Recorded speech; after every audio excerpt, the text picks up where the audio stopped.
Well, if they don't see a building and they don't see really serious people and they don't see that sort of dedication, then it's a legitimate question. And for many people in the OTO, it's not a real religion. It's a game. It's sort of something like the Society for Creative Anachronism. It's this goofy thing that they do for fun. They're in it for the parties and for the good times. And the larger aspects of it that really require sacrifice and dedication and self-discipline, they're not into that. That's a drag to them. And they, as soon as it gets hard, they leave. What kind of sacrifices would they have to make? Well, I've looked at this a lot in terms of property. And if you look at property in the United States, you have to be disciplined in order to own property, because there are other people who, if you're not self-disciplined about it, will try to take it away from you. So if you don't police your property, if you don't manage it well, there will be accidents, there'll be other problems, people can sue you. Property is something that is tangible and can be tracked down and traced. It's not something you can hide easily, especially physical property. And if you don't have steady, mature, serious, dedicated people that are willing to stay in an area and manage a piece of property over a long period of time, you're just not going to have it. And people in the OTO aren't really that committed. They take sabbaticals, they travel around, they leave the group for other groups, they become Hindus or Christians or Buddhists again. They form little schism groups that come and go. And consequently, you don't have a cadre of people in a given area that are mature enough and dedicated enough to keep a piece of property and really protect it. And if we had those sorts of people, we might have property, and we might have that sort of seriousness that comes with owning property, that sort of gravitas that results when you've invested a huge amount of your own resources into a piece of property and you're going to protect it. You're a homeowner, and you understand how that works. Yes. It's no different from a church or a religious group. And the fact that we don't have property, I think, and don't particularly want it in a lot of cases, is an indication of just how non-serious the group really is. And people can argue with me about this until the cows come home, but the facts on the ground really are, it's difficult for the group to purchase property. It's difficult for people to plan the way they need to. It's difficult to set up organizations to protect the property from lawsuits. It's difficult to look at things like insurance. We have trouble paying rent on rented facilities. How are we going to own a piece of property? Right. Who's going to give anybody in this group a mortgage, for 30 years or even some kind of variable rate mortgage? Who's going to do that? Right, and we could have all of those things if we had people that were serious about it, that weren't just here for the parties, that really were dedicated to Thelema and to Crowley over a long-term period. I mean, this is the thing that's really tricky. You and I talk about this because we see people coming into the organization that are very enthusiastic, really down with it, because they haven't studied it deeply and they don't see some of the problems that are involved with it. And over time, these are the people who, become disenchanted, don't like the kind of work that's really involved, are unhappy with the sort of judge me not social scene, as our friend Stephen in Boston puts it, and consequently they depart. And what you're often left with are the people who have nowhere else to go. And these are also not people who are really intent on getting property or intent on advancing the order in serious adult ways, and instead just want to have a fun little social group of fellow misfits to hang out with and not judge each other. And those people are never going to own property. That's just not the kind of property owner class you're going to see. What other kind of sacrifices would people have to make other than the dedication for property or the money necessary to get the property? What other kind of less tangible sacrifices would people have to make?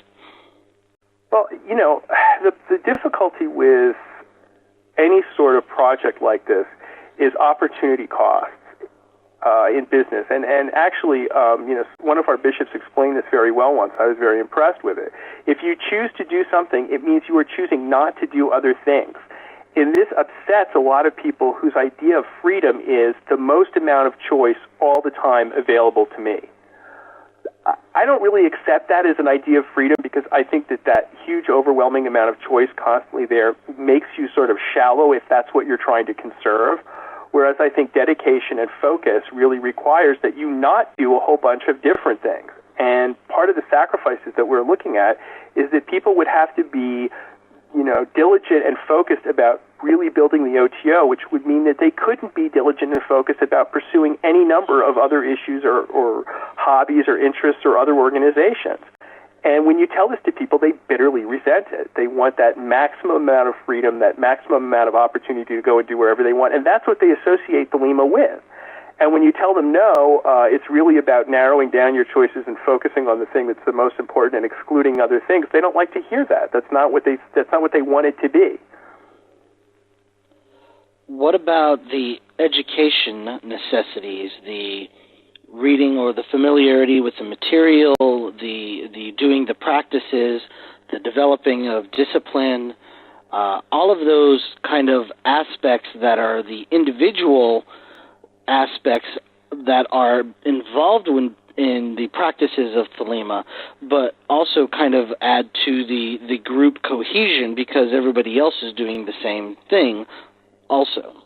Well, I guess I see that as an important issue. I'm not always sure that it has a great deal of impact on OTO per se, but I think that if people aren't interested in determining what their own will is and are basically slaves and drones of the larger secular culture or whatever is running their lives, it's not Thelema, then the result will be that they won't be the kind of people with the moxie and the strength and the initiatory force to set up and manage and run and inspire people to be involved in the sort of organizations that we're talking about.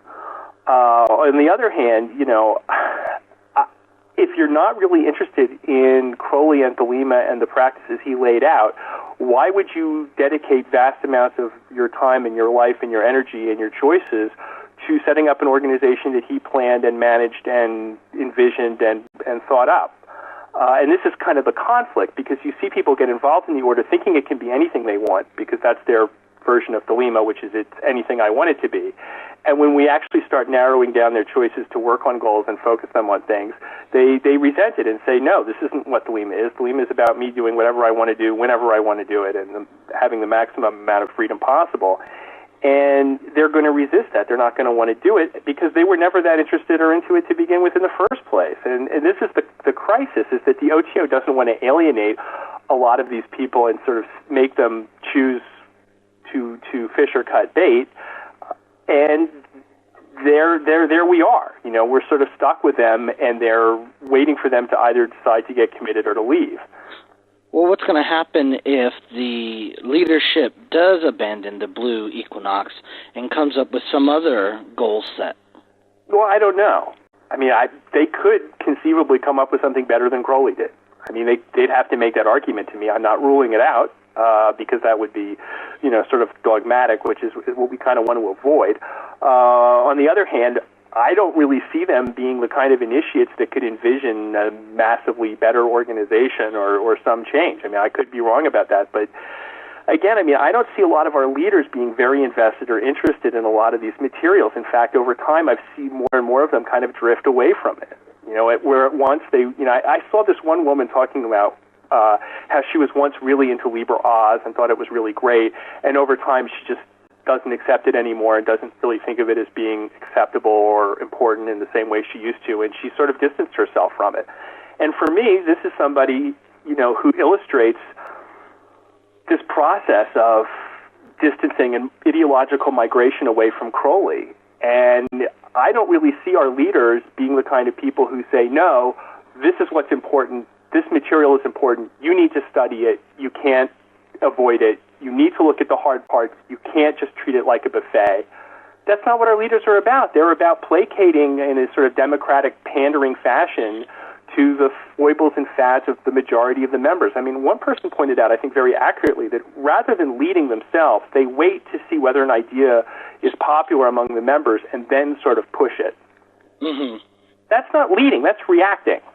I mean, this is kind of like making movies based on what the audience once in the test run.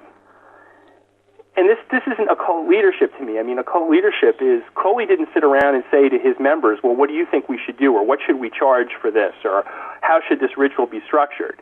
He went off, he designed it, and he said, this is what you're going to do. And this kind of democratic, let's decide what we want to do sort of thing implies that the mass of members somehow has this sort of initiatory understanding and ability that they don't demonstrate. If they did demonstrate it, why would they need to be in the OTO at all? Why wouldn't we all be ninth degrees? Right. One of the paradoxes so many of these people miss is they're so big on democracy and consensus. When's the last time consensus led anybody to enlightenment? Right. Well, I just don't think 100 stupid people are smarter than one smart person.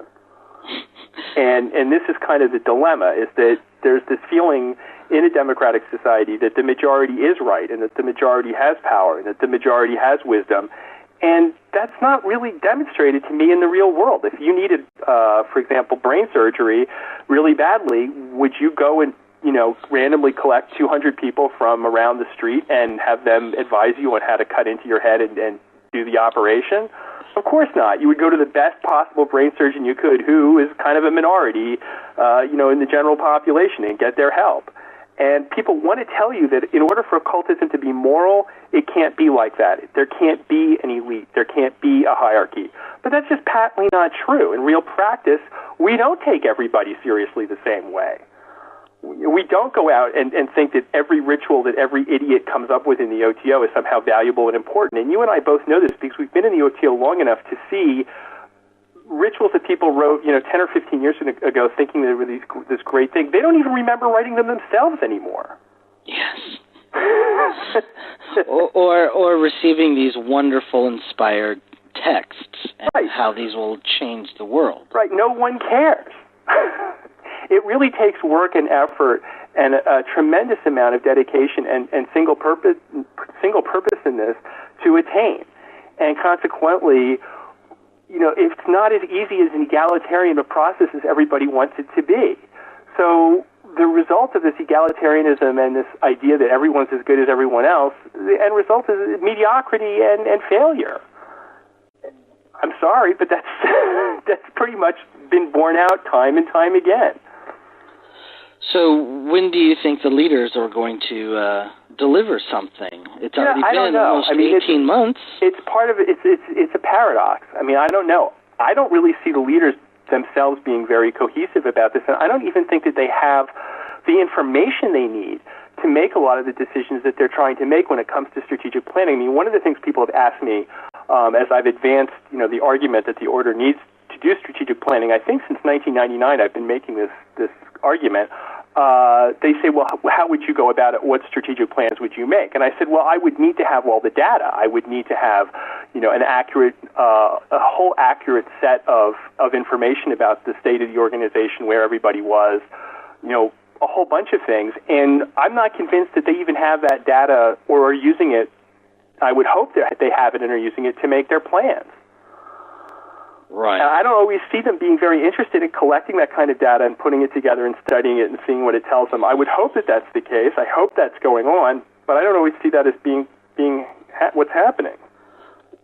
Well, I don't think they collect much data at all. In fact, there have been times that people have called for a lot more data collection, and the leadership is actually very resistant to it.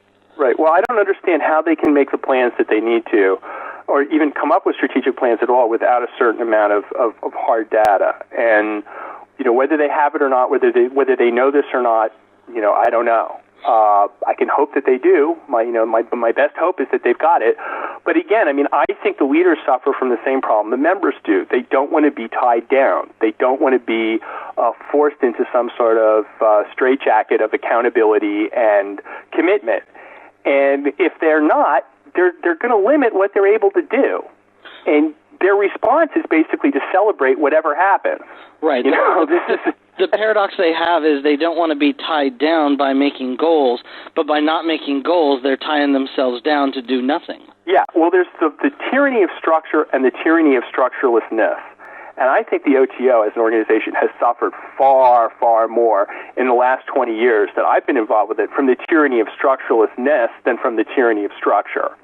But again, if your vision of Thelema is it's total freedom to do whatever you want all the time and total freedom of choice and no commitments and no structure and no discipline and no regulation, then consequently you're going to object to that. And I don't think the leaders have been advocating a very good opposing argument. Now, privately, many of them would agree with them. I don't know about most of them, but many of them will agree with us about this. They'll say, no, Thelema is about self-discipline. Crowley was right when he said it was at a guess about 90% self-discipline. Yes, he was correct about that. But they're not the ones going out and telling the members, hey, guess what? Thelema is 90% self-discipline. It's not accepting the book of the law like you would accept a creed. It's not this belief-based or faith-based religion. It's actually about really demonstrating